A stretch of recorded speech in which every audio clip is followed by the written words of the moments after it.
એક ફિયાટ આવે છે એટલે પછી તરત જ ત્યાં વેચણી થઈ જાય કે મર્સિડીઝ ને અહીં જમવા લઈ જાઓ અને એમ્બેસેડર વાળાને અહીં લઈ જાઓ. અને પેલા પગે ચાલતા આવે છે ને એ બધા ઠીક હવે એને જવા દે, એમને તો સામાન્ય. તમે અહીંયા કઈ ખોરશો નહીં, કશું મળવાનું નથી. ધક્કા ખાઈ થાકી જવાના છે ને કશું મળવાનું. એટલે ઘણા કરનારના ઉપર પણ એ કેટલો પ્રેમ કરે છે અને સદભાવ સાથે કરે છે. પૂછ બેટા, તારી જે ઈચ્છા હોય એ પૂછ. હું તો ઈચ્છું છું કોઈ મને પૂછે. મારે તમને એ જ પૂછવું છે, મારી જિંદગીનો શું અર્થ છે? હું કેમ જીવું છું? મારે બધા ચા પાણી નાસ્તા કરવા, જમવું, નાચવું, કૂદવું, સુઈ જવું, રોજ એનું એ જ કર્યા કરવું. હું જીવું છું શા માટે? અમારે ત્યાં બે પદ્ધતિઓ છે. ઉપદેશ આપવાનો. એક પદ્ધતિ એવી છે કે અભિધામાં જે હોય કઈ દેવાનું, વ્યાયામ કર, તેમ કર, ફલાણું ફલાણું ફલાણું. એક બીજી પદ્ધતિ છે, એમાં એને કશું કહેવાનું નહીં, પણ એક કથા સંભળાવી દેવાની, એક વાત સંભળાવી દેવાની. અને વાત સાંભળે એટલે આપોઆપ એમાંથી ગ્રહણ કરી બસ મારે શું કરવું છે. તમારે ત્યાં શબ્દની 3 શક્તિઓ છે, અભિધા, વ્યંજના અને લક્ષણા. તમને નહીં એમાંનું રાખું. પણ ગુજરાતની સાસુ હોય ને એ અભિધામાં વાત કરે અને કાઠિયાવાડની સાસુ હોય એ વ્યંજનામાં વાત કરે. તમને ઉદાહરણ આપું એટલે ખબર પડે. માનો કે વહુએ મીઠું વધારે નાખી દીધું છે. અમારે ચરોતરની હોય ને મોઢું ખુલાવીને કે નાખી નાખ્યું, ત્યારે ખબર નથી પડતી આટલું બધું ચપટા ભરીને. આ અભિધા કહેવાય. અભિધામાં જવાબ આપે. એ તો બધા પડ્યું જાય છે, તમારાથી નતું પડ્યું. આ અભિધા કહેવાય. કાઠિયાવાડી સાસુ છે અભિધાનું ના બોલે. એ બહુ શાંતિથી કે વહુ બેટા, તમારા બાપના ઘેરમાં મીઠાના આગળ હતા તો શું? પેલી બહુ બિચારી ભોળી છે. એ કે ના બા, મારા બાપુ તો કાપડનો ધંધો કરતા હતા. હવે એને ખબર નથી મીઠાનો વગર અહીં દાળમાં પડ્યો છે. પછી લાઈટ થાય છે કે આમ થયું કે આમ, અને અર્થ આવે એને વ્યંજના કહેવાય. એમ અમારે ત્યાં ઉપદેશ આપવાની પદ્ધતિ છે. અભિધા બહુ અસરકારક નથી હોતી. સત્યમ બદ, ધર્મમ ચર, એ અભિધા કહેવાય. વ્યંજના છે, વ્યંજનામાં બહુ મોટી શક્તિ હોય. જો વ્યંજનાનો ઉપયોગ કરતા આવડે તો.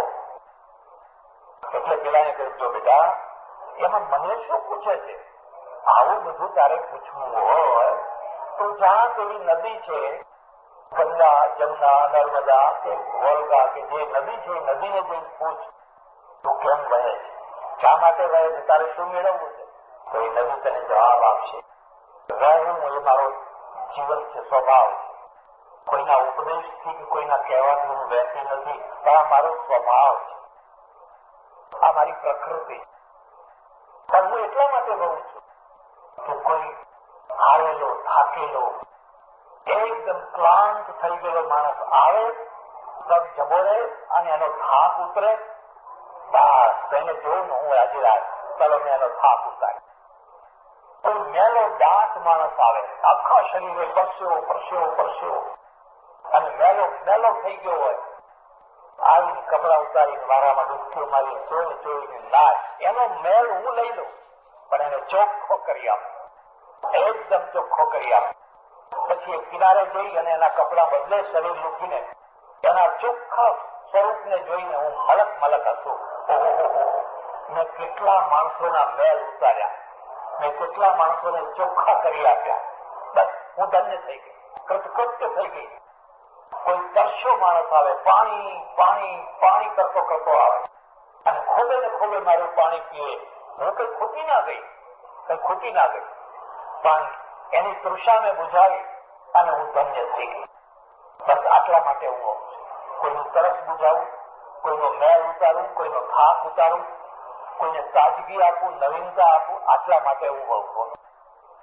અને બેટા તારી ઈચ્છા હોય તો પેલું જે આંબાનું ઝાડ છે ને એને જઈને પૂછ કે આટલા વર્ષોથી તું ઊભું છે તો કરે છે શું, શા માટે ઊભું છે? એ આંબાનું ઝાડ તને કહેશે.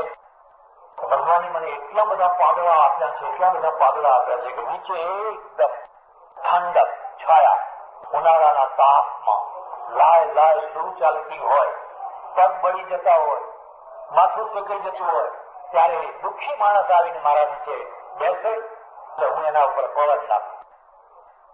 એની ગરમી છે, એની ઉષ્ણતા છે, એને હળવી કરું. એ લાંબો થઈને સુઈ જાય, હું વીજળો નાખું, એનો પરસેવો ઓછો થાય. બસ હું ધન્ય થઈ ગયો. મેં કેટલા લોકોના થાક ઉતાર્યા, કેટલા ગરમ લાલ થઈ ગયેલા માણસોને મેં ઠંડક આપી. અને મારી કેરી મેં કદી ખાધી જ નથી. દર વર્ષે હું સેંકડો હજારો કેરીઓ પેદા કરું છું, પણ મેં કદી કેરી ખાધી. મારી કેરી કોઈ ખાય, ઘોડીને ખાય અને એને જોઉં, બસ હું ધન્ય થઈ ગઈ. આ કેરીનો બે રૂપ છે, એક કાચી કેરી ને એક પાકી કેરી. કાચી કેરી લીલી હોય, આવડી હોય, વાવાઝોડું કે એવું આવે, નીચે ખરી પડે. એવી ખરી પડેલી જે કેરીઓ છે, કાચી જે કેરીઓ છે, એ બજારમાં વેચાવા જાય. 2 રૂપિયે 4 રૂપિયે 1 રૂપિયે મરવા લઈ જાય લોકો. એને કચુંબર બનાવે, ચટણી બનાવે, ખાંડીને કૂટીને પીસીને અને કોઈ ખાય. આટલી જ ખવાય, વધારે ના ખવાય. એક કેરી છે. અને એક પાકી કેરી છે. પાકી કેરીએ 2 મહિના સુધી લૂ સહન કરી છે. 2 મહિના સુધી ઉનાળાની લૂ ને ગરમી ને એ બધું, પણ એ લૂ સહન કરવાના કારણે એ પાકી થઈ ગઈ. એનો કલર બદલાઈ ગયો, એની સુગંધ બદલાઈ ગઈ, એનો રસ બદલાઈ ગયો. એ જયારે બજારમાં જાય તો 25 રૂપિયે 50 રૂપિયે 100 રૂપિયે કિલો વેચાય. લોકો ગોળીને તપેલી બનીને રસ કાઢે અને વાટકીઓ બની લોકો પીએ. એક પાકી કેરી છે. તો અર્થ સમજો, જે લોકો લૂ સહન ન કરી શક્યા અને ખરી પડ્યા, તરત જ ખરી પડ્યા, જે લૂ ન સહન કરી શક્યા એ કાચી કેરી. લૂ નો અર્થ સમજ્યા? આ લૂ નું નામ જ તપસ્યા છે, બીજી કોઈ તપસ્યા નથી.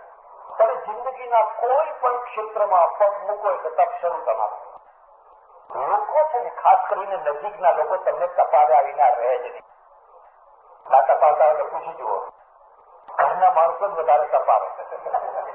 એવા તપાવે સમાજના, નાતવાળા, ગામવાળા, ફલાણા. કોઈ કલંક લગાડે ને, કોઈ કઈ કરે ને, કોઈ કઈ કરે ને, કોઈ કઈ કરે ને. એ તાપમાંથી જે બહાર નીકળે એ મીઠી કેરી થાય. અને જો એ તાપ સહન ન કરી શકે તો કાચી પછી રૂપિયો કિલો લઈ જાય. દાંત ખાતા કરી નાખે. એ કઈ વાટકી ભરીને પીવાય નહીં રસ. એનાથી વાટકી ભરીને રસ ના પીવાય. હવે ગામમાં બાજુમાં એક ગામ છે, ત્યાંથી એક વિધવાબેન ડોશી એની જુવાન છોકરીને લઈને આશ્રમમાં આવ્યા. મને જે બાપુ તો થાકી, હવે એના બાપ મરી ગયા. અને આ છોકરીને મેં કેટલા નૃત્ય બતાવ્યા, એ તો પસંદ જ નથી કરતા. કોઈમાં આ ખોડ કાઢે છે, કોઈમાં આ ખોડ કાઢે છે, કોઈમાં આ ખોડ કાઢે છે. એને પસંદ નથી કરતી. હવે મારે કરવું શું? અને પરણાતું કેવી રીતે? મેં બેસાડી. મેં કહ્યું, બેટા બોલ, તારે શું કેવું મૃત્યુ જોઈએ? મને કે મારે 3 લક્ષણ વાળો મૃત્યુ જોઈએ, 3 ગુણ વાળો. કયા 3 ગુણ? પહેલામાં પહેલા તો એના મા બાપ જીવતા ન હોવા જોઈએ. મા બાપ કેવું? મને કે મા બાપ જીવતા હોય, એ ખોખા બધા ગયડા થઈ ગયેલા, કપ કાઢતા હોય, ખૂબ આખી રાત ના ઊંઘે ના, કોઈને ઊંઘવા દે. અરે એમાં તો કે લાઈફ છે, આપણી લાઈફ પતાડે. આપણે એમના પાછળ જીવવાનું છે, આપણે આપણું કરવાનું. તો આ એવો પછી બીજો કેવો જોઈએ? મને કે બીજો મારા એનામાં એ ગુણ હોવો જોઈએ કે પરણ્યા પછી માત્ર 6 મહિનાની અંદર જ મને અમેરિકા લઈ જાય. કેમ ને? મને કે આ કોઈ દેશ છે?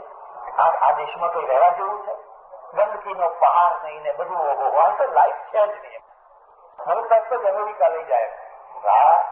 ત્રીજો કેવો હોવો જોઈએ? મને કે ત્રીજો એવો હોવો જોઈએ એનામાં ગુણ કે એને હું કહું એ પ્રમાણે કરવાની એની તૈયારી હોય. હું કહું કે બેસ તો બેસી જાય ને, ઉઠ તો.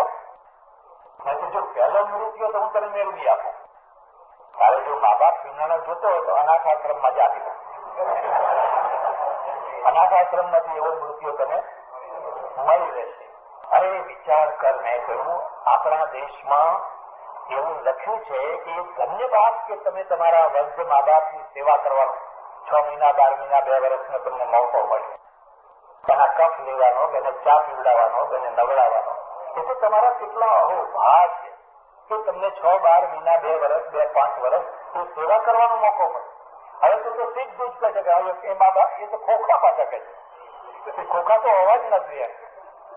મેં કહ્યું તને ખબર છે અમેરિકા તું જા, એનો વાંધો નહીં, અમેરિકામાં કોઈ વિરોધી નથી, પણ અમેરિકામાં સૌથી વધુમાં વધુ પ્રચાર છૂટાછેડાનો છે, એટલે તું સાવધાન થઈ જજે. તું એમ સમજ કે આ મૃત્યુ તને કાયમ પકડી રાખે એવું નથી કીધું. કાલે છૂટાછેડા આપી દે, અને એક વાર છૂટાછેડા લો, 2 વાર છૂટાછેડા લો, 3 વાર છૂટાછેડા લો. હવે આ ઘસાઈ ગયેલું આ દિવાસ પેલા નથી હોતા, આ ચોમાસામાં પેલી હવાઈ ગયેલી દિવાસ થઈ હોય છે, તેથી બહાર રહી ગઈ હોય, હવાઈ જાય પછી આમ માથાકૂટ કર્યા જ કરો, એમાં કઈ તણખો ના પડે ને દિવાસળી પ્રગટે. પછી આ સ્ત્રીઓ એટલી દુઃખી થતી હોય છે, એટલી ધોબીના કૂતરા કરતા ભૂની દશા, નહીં ઘરની નહીં ઘાટની. એકને પકડીને રહી ન શકી, અને અહીં સુખ છે, અહીં સુખ છે, અહીં સુખ છે, બધું બદલ બદલ બદલ કર, હવે ક્યાંય સુખ નથી. હવે સ્વીડન જવાનું થયું, અને સ્વીડનમાં ઘણું ફર્યા અમે. એક જગ્યાએ ઊંચા પહાડ ઉપર બધું ઘણું જોવાનું હતું, ગયા બધી 2-4 બસો આવી. મેં જોયું કાં તો છોકરા છે ને કાં તો ગરડા માણસો છે, જુવાનિયા કોઈ નથી. સાથે જે માણસો હતા એમને કહ્યું આવું કેમ? મને કે આ છોકરાને છે ને તો સ્કૂલો લઈ આવે બતાવવા માટે, અને આ ગરડા માણસો છે એમને સરકારે ફ્રી ટ્રાન્સપોર્ટ કર્યું છે, તમારે જ્યાં જવું હોય ત્યાં ફ્રી, અને એમને ઘરમાં કઈ કામ નથી. કાં તો ડોસો એકલો છે, કાં તો ડોસી એકલી છે. એટલે મોટા ભાગે ડોસીઓ જ એકલી છે, ડોસા એક નહીં પણ ડોસીઓ જ વધારે એકલી. હવે એ બધી આ બસોમાં રખડ્યા કરે.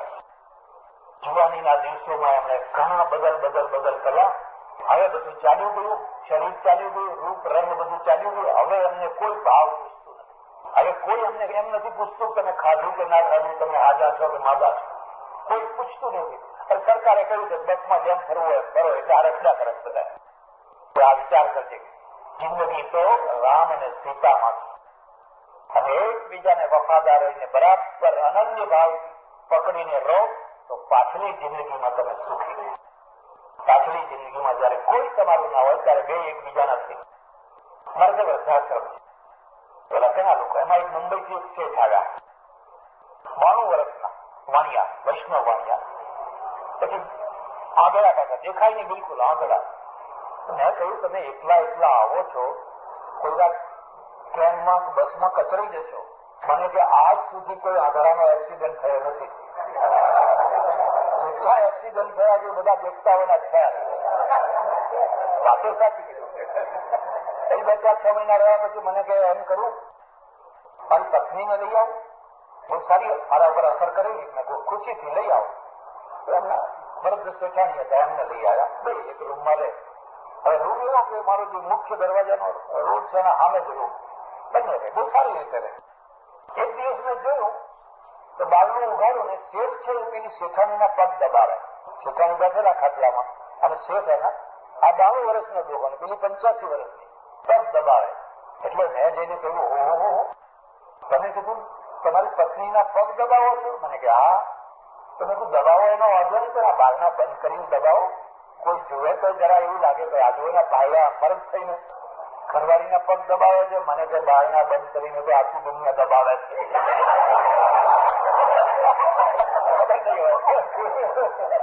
બારણા બંધ કરીને તો આખી દુનિયા દબાવે છે. મેં બારણા એટલા માટે ઉઘાડા રાખ્યા છે કે આણે મારી જિંદગી પર મારા પગ દબાવ્યા, આખી જિંદગી મારા પગ દબાવ્યા. હવે આજે મારી તબિયત સારી છે, એની જયારે ધીરી છે તો હું એના પગ દબાવું. કોઈ એમાં મેં શું પાપ કર્યું, મેં શું ખોટું કર્યું? મેં તો કામની ભૂખ છે, આ કહેવું પડે બધું માણસ તો. આટલી ઉંમરે પણ એકબીજાને કેટલી હૂંફ મળે છે, કેટલો ટેકો મળે છે, એ પેલા એ ખોઈ નાખે. એનું પરિણામ એ આવ્યું કે સ્કેન્ડિનેવિયન દેશોમાં, એટલે સ્વીડન, નોર્વે, ડેનમાર્ક, ફિનલેન્ડ, એ દેશોમાં સૌથી વધુમાં વધુ આત્મહત્યાનું પ્રમાણ સૌથી વધારે.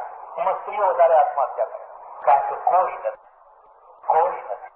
એકાકી જીવન, ઘર મોટું છે, પૈસો છે, આ ઘણો પૈસો છે, બહુ પૈસાદાર દેશ છે, પણ સાથી કોઈ નથી, કેમ છો પૂછનારું કોઈ નથી. પછી કંટાળીને આત્મહત્યા કરી. એટલે પેલું ઝાડ કે છે ને કેટલા લોકોને આશરો આપ્યો, અને લૂ સહન કરી, લૂ ધગધગતે વાયરાને સહન કર્યા, એને મને મીઠાશ આપી.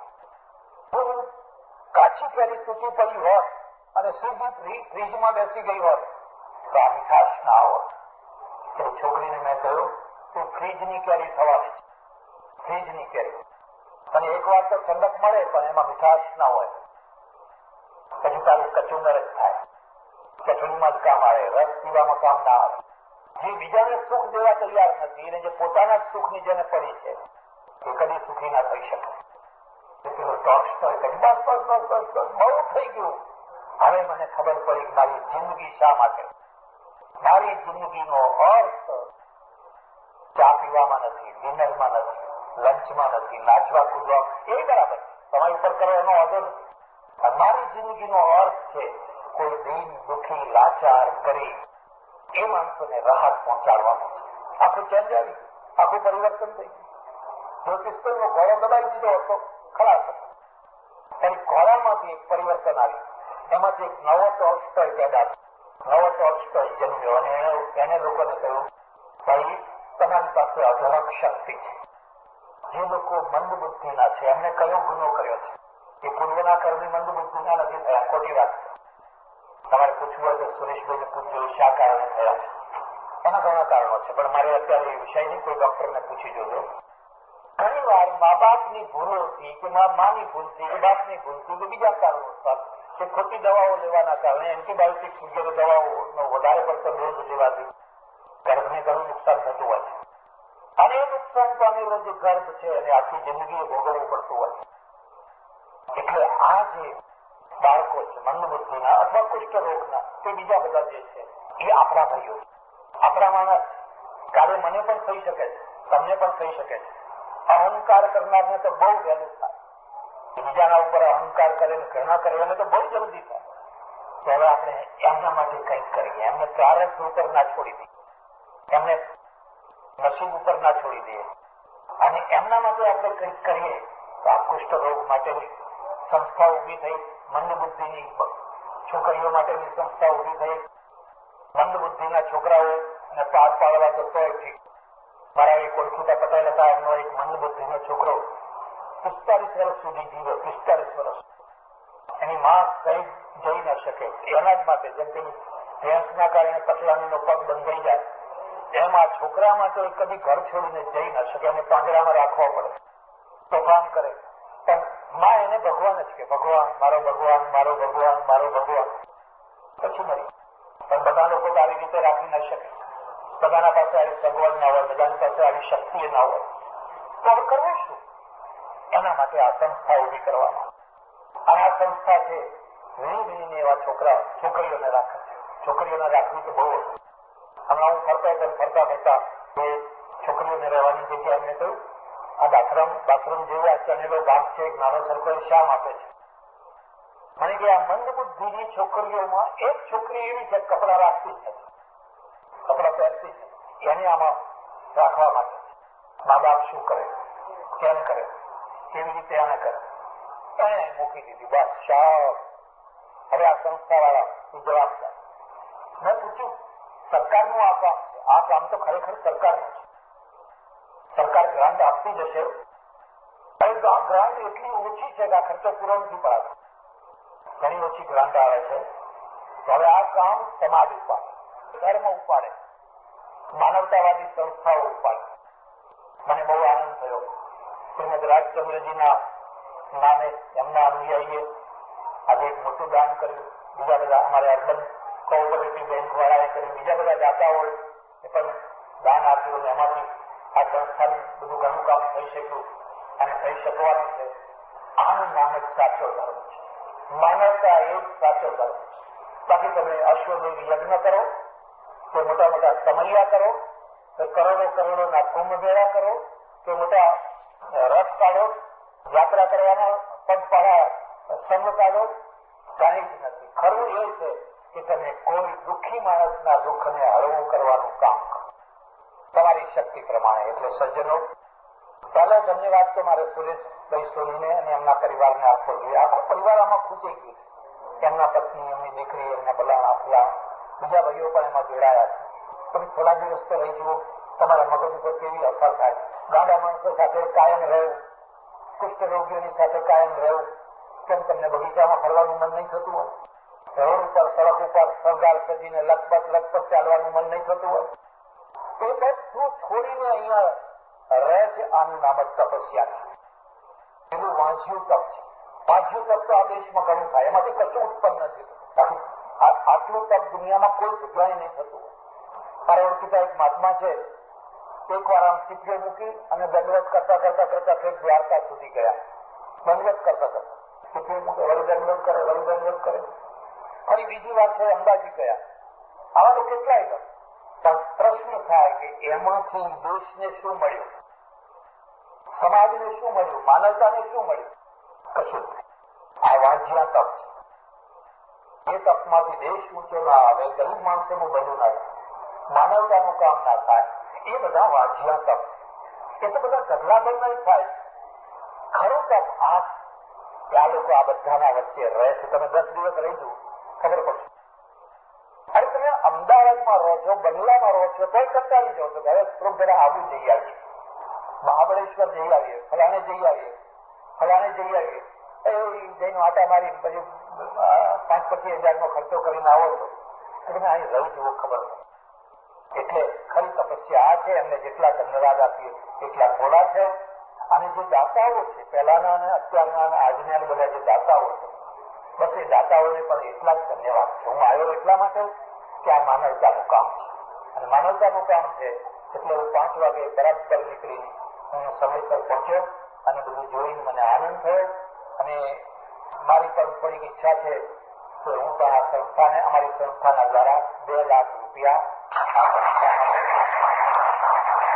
જે કરીને બાંધકામ કરવું હોય કે જે કરવું હોય એમાં ઉપયોગ કરવા માટે અમારી સંસ્થા દ્વારા પણ હું જાહેર કરું છું અને પરમેશ્વરને પ્રાર્થના કરું છું કે આવા જે દિન દુઃખી લાચાર માણસો હોય એના તરફ ધર્મ વળે, એના તરફ સમાજ વળે.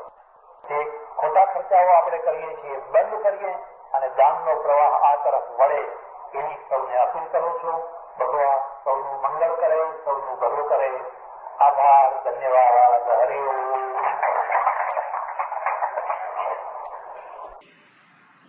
એક માણસે આવીને મને કહ્યું, પરમેશ્વર ન્યાયી છે કે દયાળુ છે? મેં કહ્યું બેય છે. એ ન્યાય કરે છે કે દયા કરે છે? એ ન્યાય પણ કરે છે ને દયા પણ કરે છે. બને જ નહીં. એ શક્ય જ નથી, બની જ ના શકે. કાં તો એ ન્યાય કરે, કાં તો એ દયા કરે. એક ચોર આવીને ઉભો છે, એને ઘણા ગુના કરેલા છે. હવે એનો ન્યાય કરવો હોય તો એને ફાંસીએ ચડાવો, એને જેલ આપો. પછી તમારે દયા કરવી હોય તો છોડી મૂકો, તો છૂટો કરી શકો.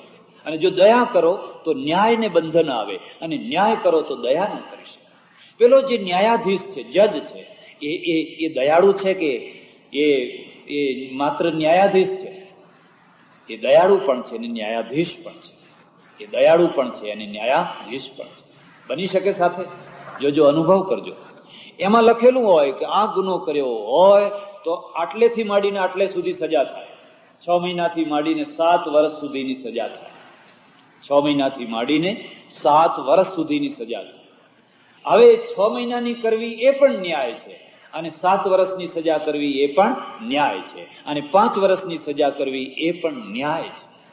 જયારે એ 7 વર્ષની સજા કરે છે ત્યારે એ ન્યાયી છે, પણ જયારે એ 6 મહિનાની સજા કરે છે ત્યારે ન્યાયી અને દયાળુ બે છે. ત્યારે એનામાં ન્યાય પણ છે અને દયા પણ છે. હજુ વધારે કહીશ ત્યારે ખ્યાલ આવશે. એક પ્રોફેસર છે, અને પ્રોફેસર પેલા જે પ્રશ્નો છે એને તપાસે છે, કોપીઓને તપાસે છે, પરીક્ષાના ઉત્તરોને તપાસે છે. અને એમાં લખેલું છે કે નીચેના 7 પ્રશ્નોમાંથી 5 કરવા, 7 નહીં 5 કરવા. અને કહ્યું ને કેટલાક દોઢ ડાયા હોય છે, ડાયા નહીં પણ દોઢ ડાયા હોય, એને 7 કરી નાખ્યા. 5 નહીં પણ 7 કરી નાખ્યા. હવે 7માં 5 સાચા છે ને 2 ખોટા છે. 5 બિલકુલ સાચા છે. પેલાને તો 5ની જ જરૂર છે, 7ની જરૂર નથી. હવે એ જે પ્રોફેસર છે એ ધારે તો 3 સાચા અને 2 ખોટા લઈને માર્ક આપી શકે. એ ધારે તો 2 ખોટાને એક તરફ મૂકીને 5 સાચાને લઈને માર્ક આપી શકે. જયારે 5 સાચા લે છે ત્યારે એની ન્યાય વૃત્તિમાં કોઈ ખંડન નથી થતું, ત્યારે એની ન્યાય વૃત્તિ સાબુત રહે છે, પણ દયા ઉમેરાય છે, સાથે દયા ઉમેરાય છે. મેં ભાઈને કહ્યું, તમારામાં દયા છે કે નહીં? તમારામાં દયા છે કે નહીં? તમે કોઈના ઉપર દયા કરો છો કે નહીં? કોઈ માણસ આવીને તમારું ભૂંડું કરી જાય અને ક્ષમા કરો છો કે નહીં? કે કરવું પડે, ઘણાને ક્ષમા કરીએ છીએ. જો જીવાત્મા જો ક્ષમા કરતો હોય તો પરમેશ્વર ક્ષમા ના કરી શકે?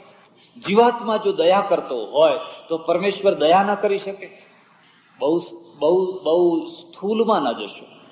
તમે ફિલોસોફીને સમજજો, પણ ફિલોસોફીના કારણે તમે અતિશય બુદ્ધિવાદી થઈ અને પરમેશ્વરનું એવું રૂપ ના કરી બેસતા કે જે તમારા માટે ભાર રૂપ થઈ જાય, દબાણ રૂપ થઈ જાય. એ શું છે ને શું નથી એ કહેવું બહુ કઠિન છે. તમને જો ખબર હોય તો અહીંયા એક બહુ મોટો ઇતિહાસકાર આવ્યો, એનું નામ છે અલ બેરુની. મોહમ્મદ ગજનીની સાથે આવ્યો, ભારતમાં રહ્યો. પેલો તો ચાલ્યો ગયો, પણ એ અહીં રહ્યો, સંસ્કૃત ભણ્યો અને સંસ્કૃતનો વિદ્વાન થયો. અરબીનો વિદ્વાન, ફારસીનો વિદ્વાન અને પછી સંસ્કૃતનો વિદ્વાન થયો. એણે ઘણી સારી વાતો લખી છે કે આ દેશની પ્રજા બહુ સારી, ઘણી સારી.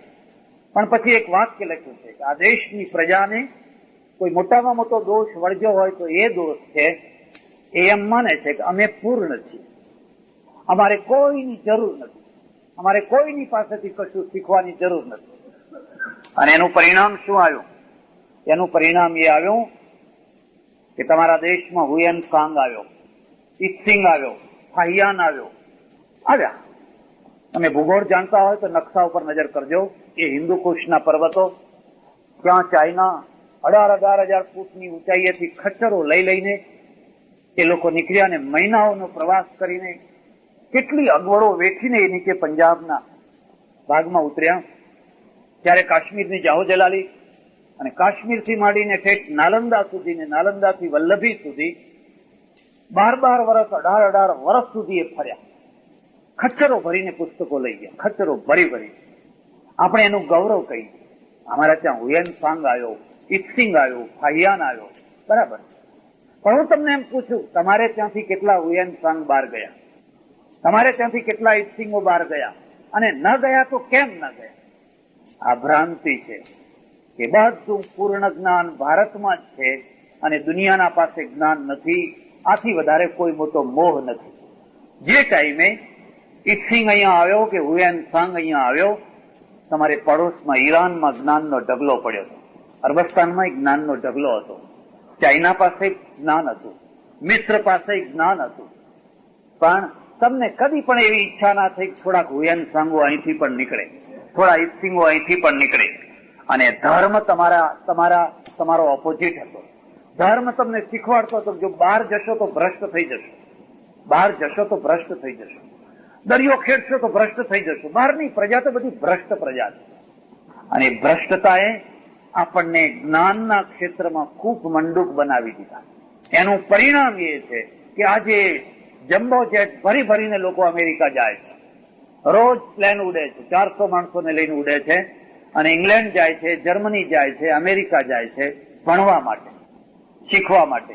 અને જયારે ભણીને આવે છે ત્યારે ગૌરવપૂર્વક કહે છે કે મેં ઇંગ્લેન્ડમાં હું ભણ્યો છું, અમેરિકામાં હું ભણ્યો છું, જર્મનીમાં હું ભણ્યો છું. આપણે એને પૂછીએ કે તું હિન્દુસ્તાનમાં ભણ્યો છે? અને હિન્દુસ્તાનનો ભણેલો હોય તો એને એટલું ગૌરવ નથી થતું, એની ડિગ્રીનું એટલું ગૌરવ નથી થતું, પેલી ડિગ્રીનું એટલું ગૌરવ થાય છે. આપણી દશા આવી કેમ થઈ? આપણે સદીઓની સદીઓ બરબાદ કરી નાખી, આ મોહમાં બરબાદ કરી નાખી કે આપણે પૂર્ણ છીએ. મારી વાતને સમજજો. મહાપુરુષ કોણ છે? જે મોટા પ્રશ્નો ઉકેલી આપે એ મહાપુરુષ છે. જે મોટા પ્રશ્નોને બગાડી આપે એ નિષ્ફળ મહાપુરુષ છે. દિલ્હીની લગામ આપી હાથમાં અને સરદાર પટેલે નિજામ હૈદરાબાદનો પ્રશ્ન ઉકેલી આપ્યો એટલે મહાપુરુષ બન્યા. જો હૈદરાબાદનો પ્રશ્ન ન ઉકેલી આપી શકાયો હોત તો સરદારને કોઈ યાદ ન કરો. જુનાગઢનો પ્રશ્ન ઉકેલ્યો, બીજા પ્રશ્નો ઉકેલ્યા, 1 વર્ષ 1.5 વર્ષ જોતામાં 2 વર્ષ તો બહુ થઈ ગયા એમના માટે. સમર્થ અને શક્તિશાળી પુરુષ 2 વર્ષમાં જે કામ કરી શક્યા આપણે 35 વર્ષમાં નથી કરી શક્યા. મારા દેશનું આ દુર્ભાગ્ય છે કે જેના હાથમાં લગામ આવી પ્રશ્નો ઉકેલવાની જગ્યાએ પ્રશ્નો બગાડ્યા અને એટલા બગાડ્યા કે આજે હવે એમાં કોઈ ઠેકાણું દેખાતું નથી. એનો અર્થ એ થયો તમે મહાપુરુષ નથી પેદા કરી શકતા. તમે ઢગલાબંધ બાવાઓ પેદા કરો છો, ટોકરા ખખડાવનારા. હમણાં એકાદ વર્ષ ઉપર 200 છોકરાઓને દીક્ષા આપવામાં આવી. એમએસસી થયેલા, બીએસસી થયેલા, ખૂબ સારું ભણેલા એ બધા છોકરાઓ. અને લોકો ભાવ વિભોર થઈ ગયા. હું એમાં સંમત નથી. આ દેશનું બુદ્ધિધન છે, એને ટોકરા ખખડાવવામાં ના લગાડો. અમે બધા ઘણા ટોકરા ખખડાવનારા છીએ. આ જે એમએસસી બીએસસી થયેલા છે એને સારા એન્જિનિયર થવા દો, સારા ડોક્ટર થવા દો, સારા આર્કિટેક્ટ થવા દો. આ દેશને અત્યારે એની જરૂર છે. 22/7/2001 નજીક. શું તમારું નામ શું? ફાલ્ગુની બેન. અને તમારું? મારું નામ સમીરભાઈ. સમીરભાઈ. ગાંધીનગરના? એટલે મૂળ વતન જામનગરમાં છે, જામનગર જિલ્લામાં. અને વડોદરામાં અમે લોકો છેલ્લા 37 વર્ષથી છીએ એમ. અને ગાંધીનગરમાં છેલ્લા 2 વર્ષથી અમે લોકો આવ્યા છે. હવે તમારો જે પ્રશ્ન હોય તમે રાખો. હવે પ્રશ્ન મુખ્ય છે કે આપની બધી બુક વાંચ્યા પછી એમ લાગે છે કે જાણે આપણા ઘરમાં જે મંદિર બનાવેલું છે એમાં ઘણી બધી મૂર્તિઓ રાખી છે. શંકર ભગવાનની છે, લાલજીની છે, ગણપતિજીની, માતાજીનો ફોટો છે, હનુમાનજીનો ફોટો છે. પછી એમાં જયારે પણ જે આ બધી બુક વાંચે પછી જયારે પણ હું પૂજા કરવા બેસું ને ત્યારે મારા મનમાં દ્વિધા ઉત્પન્ન થાય છે કે ભાઈ હું બધા ભગવાનની સ્તુતિ બોલું છું, જેટલા ફોટા રાખ્યા છે બધાની. પણ આપનું કેવું એમ છે કે તમે કોઈ પણ એકેશ્વરવાદ તો કઈ રીતે હવે મારે પૂજન કરવું? પ્રશ્ન એ છે કે ઘરમાં જે પૂજા સ્થાન છે એમાં ઘણા પ્રતીકો છે. અંબાજી છે, શંકરજી છે, ફલાણા છે, ફલાણા છે, લાલો છે. અને આ પુસ્તકોમાં એકેશ્વરવાદની વાત સાંભળી એટલે હવે કન્ફ્યુઝન એ થાય છે કે આ બધા રાખવા કે એમાં એક રાખવું કે શું કરવું કે શું ના કરવું, એ એમનો પ્રશ્ન છે. અને આ પ્રશ્ન ઘણાને છે. હે ના, બરાબર છે. હવે આમાં શું છે કે એકેશ્વરવાદના 2 રૂપ છે, એક મુસ્લિમોનો અને આર્ય સમાજીઓનો. અને આપણો જે એકેશ્વરવાદ છે એ ઉપનિષદોનો છે. બંનેમાં ફરક શું છે કે પેલા શું કહે છે કે અલ્લાહ એક જ છે અથવા ઈશ્વર એક જ છે, બાકીનું બધું એને તોડી ફોડીને ફેંકીને કાઢી નાખો. ચાલે? બાકીનું કોઈ હોવું જ ના જોઈએ. એટલે એ એમનો એકેશ્વરવાદ જુદો છે. આપણો જે એકેશ્વરવાદ છે ઉપનિષદનો, એમાં શું છે કે ઈશ્વર એક જ છે પણ એના અસંખ્ય સ્વરૂપો છે, માનવ નિર્મિત. માણસોએ પોતપોતાની રુચિ પ્રમાણે નિર્મિત અસંખ્ય સ્વરૂપો છે. એ અસંખ્ય સ્વરૂપોને કાઢી નહીં નાખવાના, પણ એ બધામાં સમીકરણ કરવાનું. આ શબ્દ યાદ રાખજો, સમીકરણ. સમીકરણ એટલે શું કે આ પણ પરમેશ્વર છે, આ પણ પરમેશ્વર છે, આ પણ પરમેશ્વર છે, આ પણ પરમેશ્વર છે. મહાદેવજી એ પરમાત્મા છે, અંબાજી એ પરમાત્મા છે, લાલો એ પરમાત્મા છે. પરમ તત્વ પરબ્રહ્મ પરમાત્મા એક જ છે.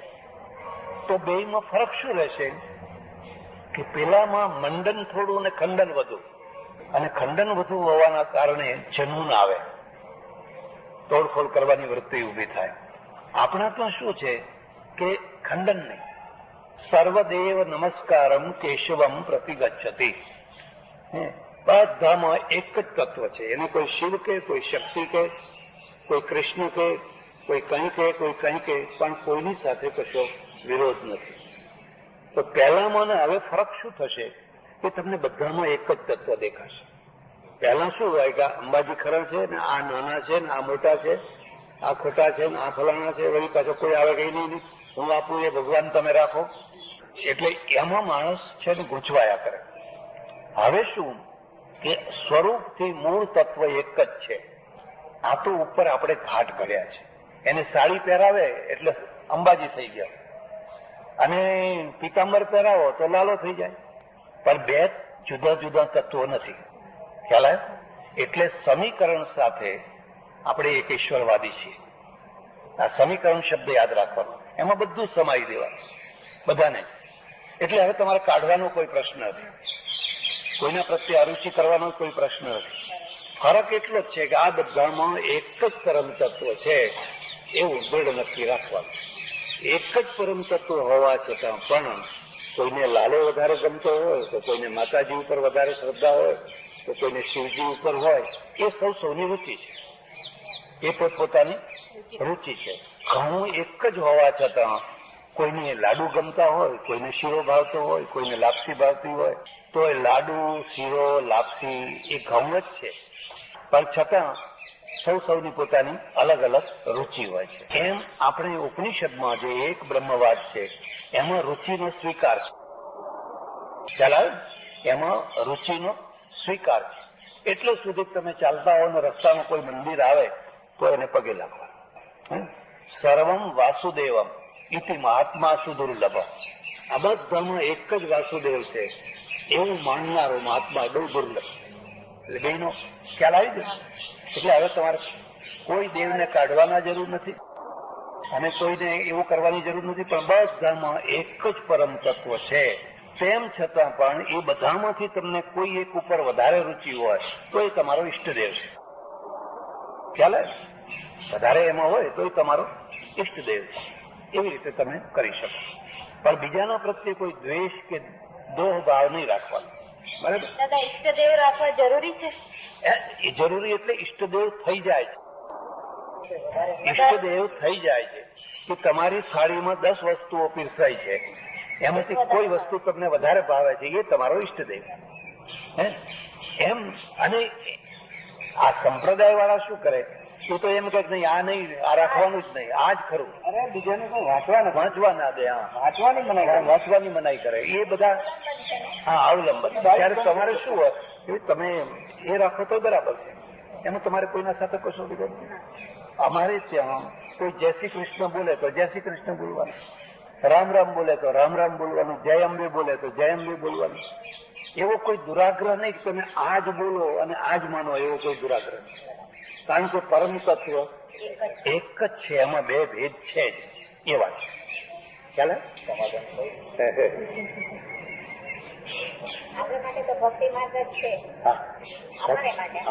તમારે બધાના માટે, તમારા માટે ભક્તિ માર્ગ છે એટલું નહીં, પણ બધાના માટે ભક્તિ માર્ગ છે. ભક્તિ ના ના ના ના એવું નથી. ભક્તિ વિનાનો જ્ઞાન માર્ગ હોય જ નહીં. આ તો પાછળથી લોકોએ કલ્પના કરી તો જ્ઞાની ને ભક્તિ ના હોય, એવું નહીં. જ્ઞાની તો ઉલટો વધારે ભક્તિ કરે. અજ્ઞાની જે ભક્તિ કરે એ સ્વાર્થ માટે કરે, અને જ્ઞાનીની ભક્તિ તો પ્રેમ ભાવનાની ભક્તિ કરે. સાચું જ્ઞાન કોને કહેવાય? હવે એ કેવું છે કે એક વાર આ બધા આવી જાય પછી આપણે વાત. પહેલા લોકો એવું માનતા, અને આજે પણ ઘણા એવું માને છે કે કર્મ માર્ગ, ભક્તિ માર્ગ અને જ્ઞાન માર્ગ ત્રણેય જુદા જુદા છે. પણ ખરેખર ત્રણેય જુદા જુદા નથી. ત્રણેય એકબીજાના પૂરક છે. ખ્યાલ આવે? ત્રણેય એકબીજાના પૂરક છે. જ્ઞાની છે, જ્ઞાન થયા પછી ભક્તિ છૂટી ના જાય, ભક્તિ રિફાઇન થાય. હવે બેસી જાઓ, હવે કોઈ નહીં આવવાનું, હવે જે આવે બેસી જાઓ. જ્ઞાનનું કામ છે જે